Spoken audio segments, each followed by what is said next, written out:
Yes, loyal Knicks Nation, after 53 years, it is official. The New York Knickerbockers are officially the 2026 NBA champions, champions of the world. Congratulations to loyal Knicks Nation. First of all, I will say, for those of us that are under 50 and were not alive to see the last time the New York Knicks made this major feat possible, it is especially special, and a moment that will be savored for a very, very, very long time. Those of us that stood loyal throughout all the eras of Knicks basketball and throughout all the heartaches, we can finally breathe a sigh of relief.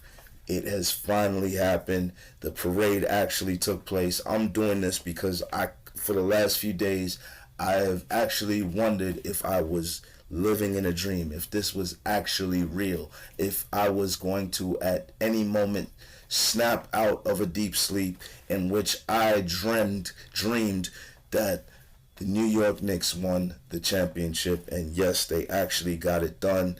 Once again, shout out to those of us who have stayed loyal throughout all this time of grief and throughout all the peaks and valleys of the New York Knicks. It doesn't matter anymore. That is behind us. Those are memories that we'll savor as loyal Knicks fans from now on.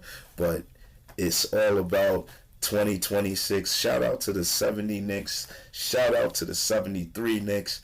They did it previously, and they are obviously a part of the franchise's history, but a major part of this franchise's history in this modern era is the 2026 New York Knicks. And first and foremost, shout out to the whole roster from 1 to 12. Even if they didn't play during the playoffs, everyone I feel was instrumental at some point during the season in making this possible. Shout out to that starting five. Of course, the MVP, JB. Who would have thought, coming from Dallas? We knew we were getting a good point guard, no doubt. That was etched in stone. I was happy to see him here, as I knew that having a top tier point guard would be instrumental in our success in the future. And lo and behold, JB just blew up. Shouts to Rick Brunson. He's had this vision prior to him even getting here. But it is just surreal that it turned out to be what it is and what we see today as the champion, the current reigning champions of the NBA, New York Knicks, came together and made this happen. It's a great look for the city. The city has not come together. I've heard people say that the city has not been as unified and peaceful since September 11, 2001. And so obviously that's 25 years, a quarter century, that the city has not been in this much of good energy, good spirit, and just soaking up the moment that we've all been waiting for. Well, most of us have been waiting for the longest time. And I can't speak enough to how this is important for those of us, especially under 50, that did not see this happen before. It's actually happened. And all right, so we're gonna get to the finals, because that's what I really want to speak upon, the finals. And the gentleman's sweep that was handed out by my New York Knicks. We all know that the Knicks battled against not only the San Antonio Spurs, they played against the officials, yes, the refs, and Adam Silver and the NBA as well, because they were hell bent on Victor Wembanyama and the Spurs winning the championship this year, Victor Wembanyama being crowned or put in position as the new face of the league, and the New York Knicks, of course, monkey wrenched that plan.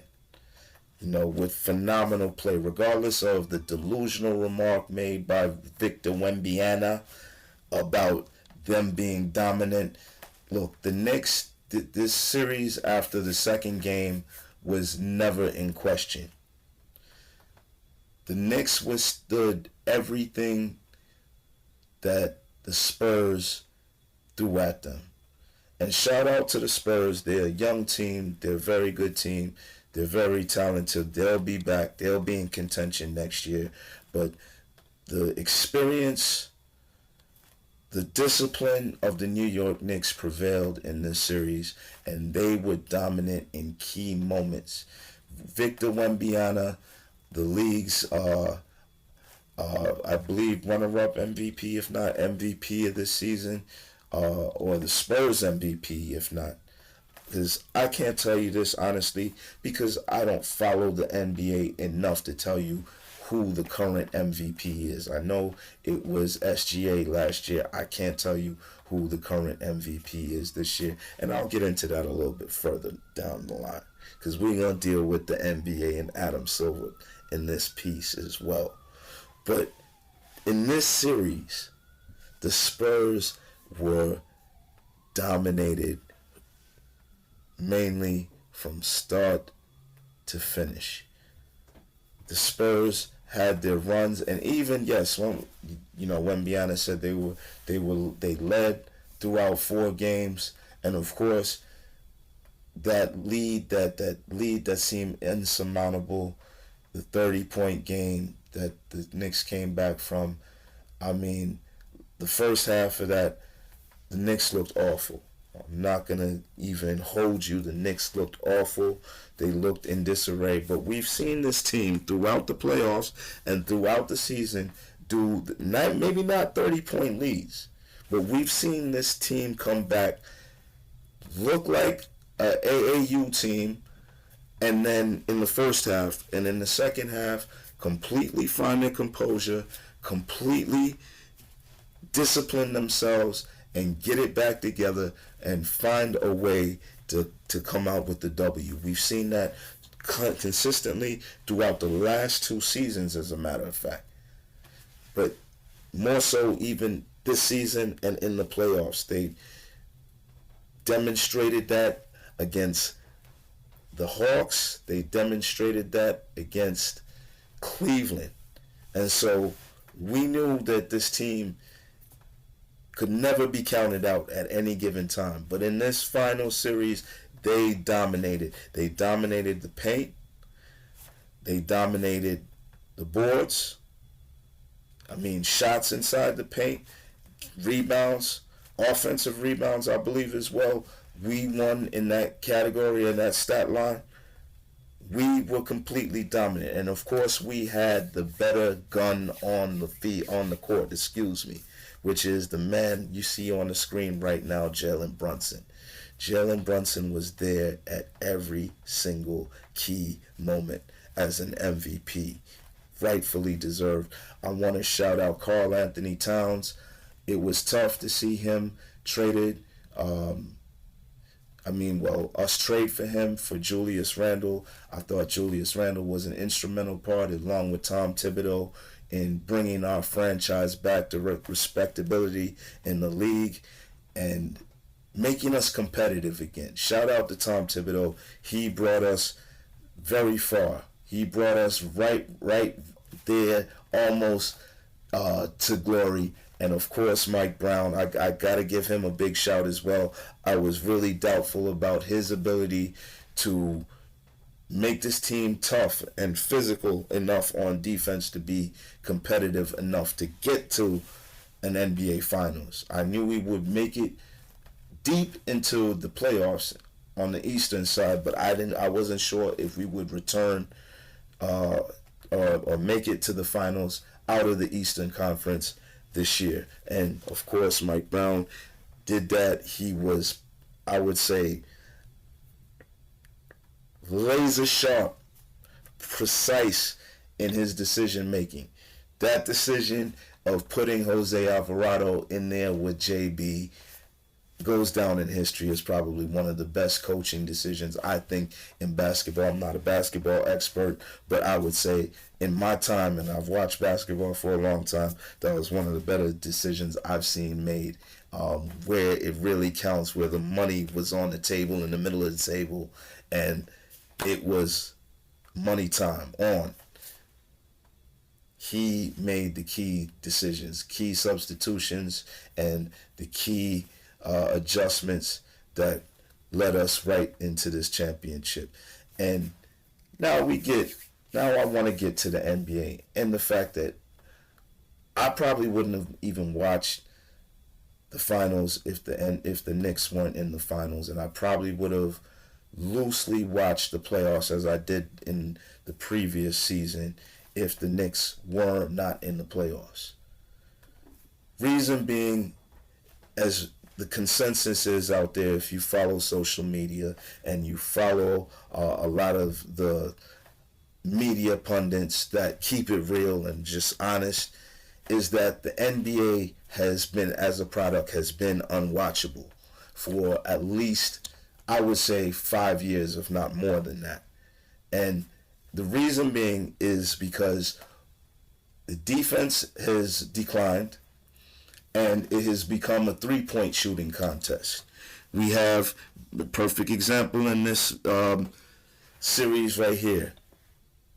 San Antonio, live by the three, die by the three. Here it is. You have somebody 7'5", tallest man on the court, and he's camped out way up at the top of the key. And this has just been a commonplace with the NBA and its big men and pushing Euroball, which has been the vision of further globalizing and, of course, monetizing the NBA, which we know it's a business. At the end of the day, it is all about the money. So Adam Silver and the NBA, in their approach at marketing the NBA, is to put Victor Wembanyama, a Frenchman and an international face, as the new face of the NBA. You have Luka, you have Joker, you have SGA, all international faces of the league right now. And we know that LeBron James is about to retire, Steph Curry, KD, that era is on its way out.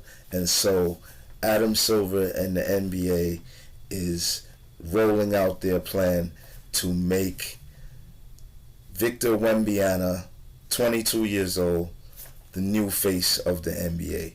And the Tony brothers, those clowns, and the rest of the officiating crews throughout this series went out there with a specific set goal, which was to limit the momentum of the New York Knicks, foul out key players, as I believe in one particular game, I think Cat had like 4 fouls. It was a Cat, one of our starters. It might have been Cat, it might have been Hart, that had like 4 fouls in like less than a minute into like the second quarter.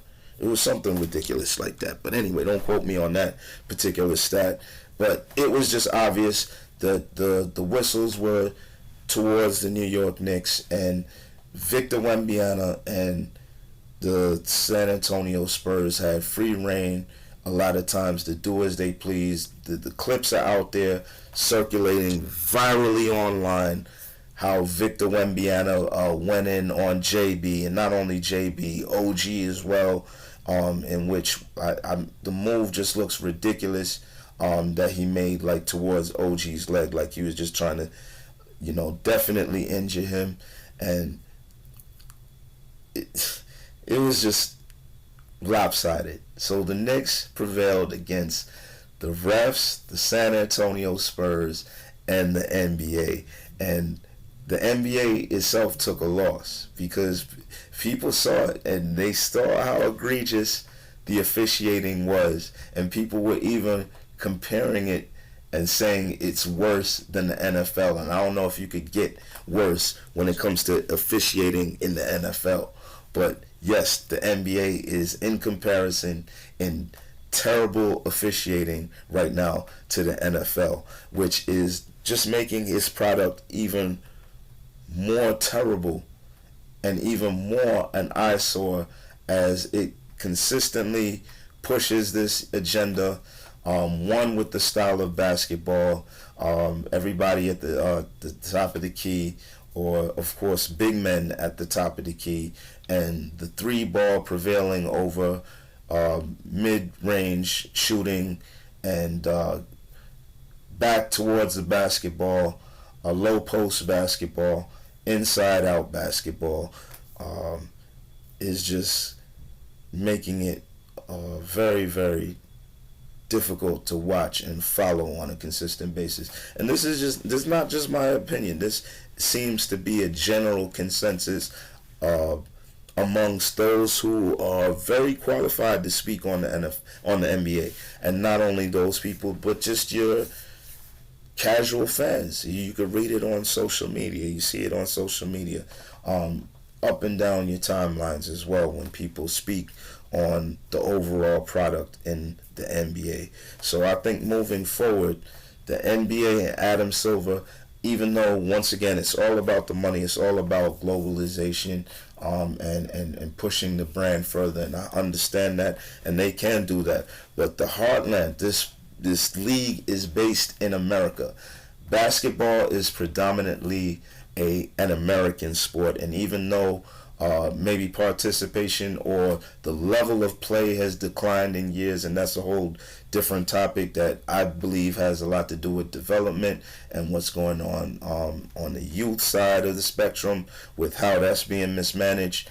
Maybe we're not getting as many American-born stars in the league, but that style of play is limiting how many people or how much people are going to be attracted to this game moving forward. And I don't know, maybe the younger generation, since I would say Steph Curry has revolutionized the three-point shot, maybe younger fans, even though from my understanding, the younger generation, they don't watch the game like that. They watch highlights. They don't follow the game, and they might watch live games, but they don't really study the sport like that. It's interesting. Are they going to sit there and watch this new Euro style of ball in which everything is based on the three-point shot, or are they going to lose interest, as many of us who I would say are familiar with early 2000s era basketball, down 90s, 80s, down, familiar with that level of product, and our disappointment with the current basketball or formula of basketball that is presented right now.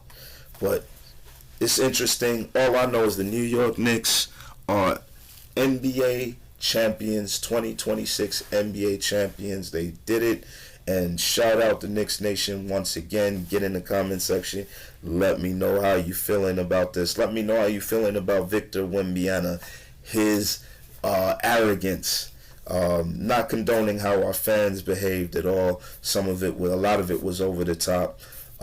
However, that was fueled by his arrogance and his play towards our superstar, JB, and also OG as well, that I think Knicks Nation was very, very displeased with, and of course they went a little overboard in showing their displeasure. But nonetheless, the NBA needs to look at that. He cannot be given free reign to just go out there at 7'5" and do as he please. Ridiculous, to say the least. Egregious. The officiating crew should be held accountable. We already know about officials and Tom Donaghy in the past and how the NBA gets down. Those of us who are not under a rock are in the know. We know what time it is. We know how the NBA gets down. It's about the money at the end. At the end of the day, Vegas is involved. But yo, we have to have or stabilize some level of credibility and integrity in the game. And I think that's what sports in general is missing out a lot upon right now. Integrity and credibility. The lack of sportsmanship. And I don't want to hear none of that shit about they're paid and they shouldn't have to shake hands or acknowledge a team after losing as professionals.